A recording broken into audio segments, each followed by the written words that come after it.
Certa vez, um colega de trabalho me abordou perguntando se eu acreditava na vida após a morte.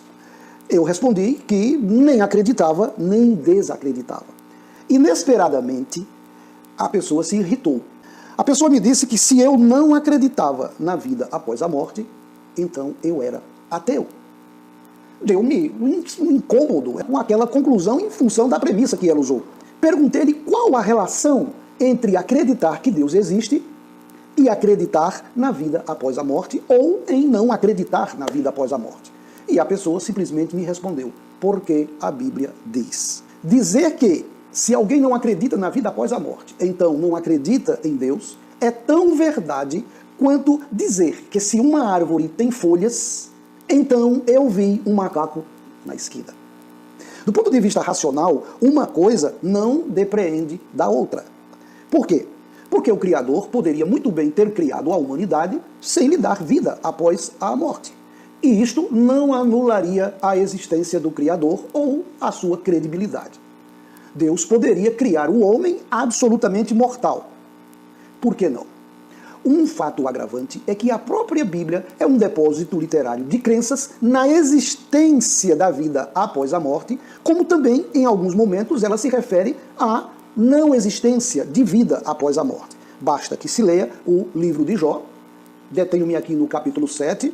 Também podemos fazer referência ao livro dos Salmos, no capítulo 115, no versículo 17, onde diz: os mortos que descem à terra do silêncio não louvam a Deus. Um outro texto, Eclesiastes 9, no versículo 10, diz que no mundo dos mortos, lá não se faz nada. Lá não existe pensamento, nem conhecimento, nem sabedoria.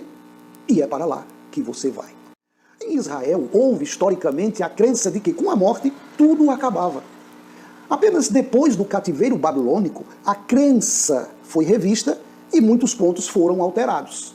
Observe-se ainda que os próprios saduceus não aceitaram aquelas mudanças que aconteceram por conta do contato cultural entre o povo de Israel e povos estrangeiros, ocorrendo então uma mudança em suas crenças resultantes do contato com a religião de Zoroastro, que acreditava num Deus do bem, num Deus do mal, na vida após a morte, na ressurreição, em galardão e em tantas outras coisas que foram apreendidas pelos israelitas que estiveram no cativeiro babilônico e também em outras terras, e que, quando voltaram para a Palestina, trouxeram consigo estas novas crenças que foram introjetadas nos seus escritos.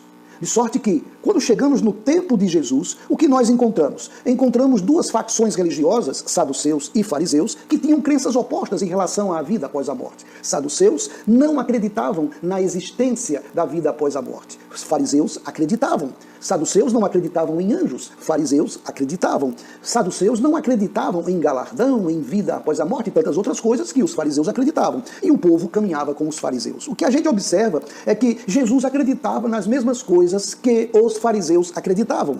Jesus era tão fariseu, teologicamente, quanto Paulo. Portanto, não acreditar na existência da vida após a morte não implica em ser ateu. Saduceus não eram ateus. Frise-se ainda que eu não disse que não acreditava na vida após a morte. Eu disse àquele meu interlocutor que eu nem acreditava, nem desacreditava. O que é diferente. Significa dizer que eu não tenho subsídios convincentes, pelo menos para mim, para acreditar em uma realidade ou em outra realidade. Por mais que argumentos existam de ambos os lados. Eu simplesmente não sei. Portanto, nem acredito, nem desacredito.